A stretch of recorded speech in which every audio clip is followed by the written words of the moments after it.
బంగారు తండ్రి శ్రీనివాసరెడ్డి, మీరు వేసింది వేయాలంటే నేర్చుకోవాలి కదా. ఒక నెల రోజులు పట్టుద్దా, 2 నెలలు 3 నెలలు పట్టుద్దా, 1 నెల పట్టుద్ది. ఏ పేరు నాన్న? జానయ్య. బంగారు తండ్రి నెల పట్టుద్ది. ఓపిక లేవు వాళ్ళేమో జనాలకి. మీతో అంటున్నారే, వాళ్ళు ఎందుకు అంటున్నారంటే వాళ్ళకి ఓపిక లేదు. ఈ స్టెప్ ఇచ్చేయాలంటే వాళ్ళకి నామోషి, సిగ్గు. ఇప్పుడు మీరు ఆయనకి ఏదో వేరే తెలివితేటలు ఎక్కువ ఉంటే నీకన్నా ఎక్కువ, నీ దగ్గరికి నేర్చుకోవాలని నాకు అవమానం కాదు. అందుకొరకు ఏదో ఒకటి సెకండ్ అంటాడు, నీకే పల్లె చేస్తున్నాను, మళ్ళీ ఉల్టా అంటాడు. అర్థమవుతుందా? ఈ ఆనంద తాండవం బంగారు తండ్రి శ్రీనివాసరెడ్డి ఎవరైనా సరే అలా చూస్తే ఇలా అత్యక్షణంలో చేస్తారు.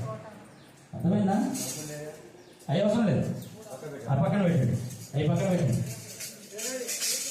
ఓం ఓం చెప్పండి ఒకసారి. ఆధునిక మానవుడు కష్టపడే పని చేయలేడు, ఎక్కువ సమయం పట్టే పని చేయలేడు. తక్కువ శ్రమ తక్కువ సమయం ఎక్కువ ఫలితం, ఇది కోరుకుంటారు ఈ కాలంలో ప్రతి ఒక్కరు. Yes or no? చేతులు 2 ఇలా మంచిగా అలా కమన్. మళ్ళొకసారి, ఇంకొకసారి. వీటన్నిటిని దృష్టిలో పెట్టుకొని ధ్యానం, గాఢమైన ధ్యాన స్థితిలో ఉన్నప్పుడు నా అంతరాత్మ నుంచి వచ్చింది ఈ ఆనంద తాండవం. 2 చేతులు ఇట్లా పెట్టాడు. చెప్పండి. ఆనంద తాండవం అంటే సంగీతంతో సమన్వయం చేయబడిన లయబద్ధ ఎక్సర్సైజ్. ఆనంద తాండవం అంటే ఎక్సర్సైజ్. ఆ ఎక్సర్సైజ్లు ఎలా ఉంటాయంటే లయబద్ధంగా. సంగీతంలో ఒక ఆనందం ఉంది. చిన్న పసిపాపుడు మాటలు రాని వాడు కూడా పాట వింటూ ఉంటే ఇలా ఇలా కదులుతాడు. రాళ్ళు కూడా కరుగుతాయంటారు సంగీతానికి. ఈనాటి ఆధునిక మానవుడి హృదయం రాతి కంటే కూడా గట్టిగా ఉంటుంది. అది కరగాలంటే కూడా ఈ సంగీతంతోనే కరుగుతుంది. వీరందరూ నాకు చాలా బాగా నచ్చారు. నా సనాతన ధర్మం కొరకు నేను జీవిస్తూ ఉన్నా. సనాతన ధర్మాన్ని గ్రామాన వ్యాపింపు చేయడానికి నా జన్మ వచ్చిందని గ్రహించాను. దీని కొరకే నా సమయాన్ని ఇస్తున్నాను నేను. మీరు నాకు తెలియకుండా నా ఆశయంలో భాగస్వాములయ్యారు. 30 మంది మీ చిన్న గ్రామం నుంచి, 500 మంది జీవిస్తున్న మీ గ్రామం నుంచి ఈరోజు మా ఆశ్రమానికి, మన ఆశ్రమానికి వచ్చినందుకు నేను వస్తా మీ గ్రామానికి. మీ గ్రామాన్ని ఒక ఆశ్రమం చేస్తా. ఓం. నేను ఎక్కడ ఉంటే అది ఆశ్రమం కావాలి. మొబైల్ ఫోన్ చేతిలో ఎక్కడికంటే అక్కడ తీసుకెళ్ళి వాడుతున్నారు కదా. ల్యాండ్ ఫోన్ అంటే వైర్ ఉంటుంది, అది కొద్ది దూరం పట్టుకొని మాట్లాడగలుగుతారు. నాది మొబైల్ ఫోన్. నేను ఎక్కడుంటే అది ఆశ్రమం. అప్పటికప్పుడు అది ఆశ్రమం అయిపోతుంది. అది ఆనంద నిలయం అవుతుంది ఆ గ్రామం. రమ్మంటారా మీ గ్రామానికి? రమ్మంటారా? గుడ్డి మాట గట్టి మాట? ఓం. ఎంత గట్టి మాట ఇప్పుడు కనపడాలి ఈ ఆనంద తాండవంలో. ఆనంద తాండవం అంటే ఏమి లేదు, ఒక ముక్కలో చెప్తున్నా. గురూజీ వైపు చూస్తూ ఉండాలి. చెప్పండి. గురూజీ ఎలా చేస్తే అలా చేస్తారా? ఎంత శాతం? 50%, 80%, 100% చేస్తారా?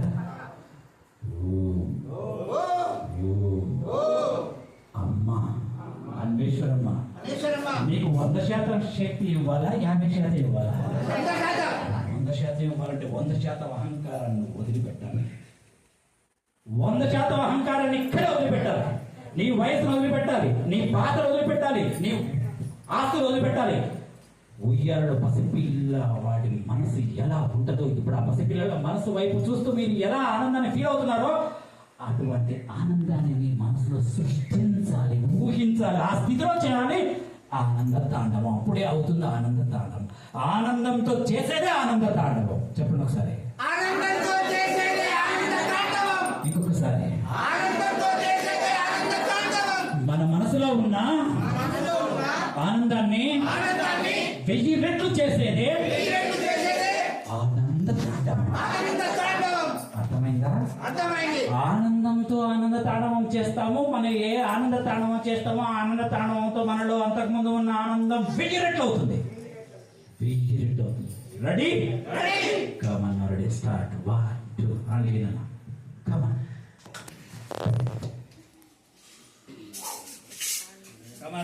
పైకెత్తండి. ఇలా చిట్కలు వేస్తూ ఉండండి. ఎవరు ఇలా చిట్కలు వేస్తూ ఉండాలి. మంచి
Krishna Govinda Govinda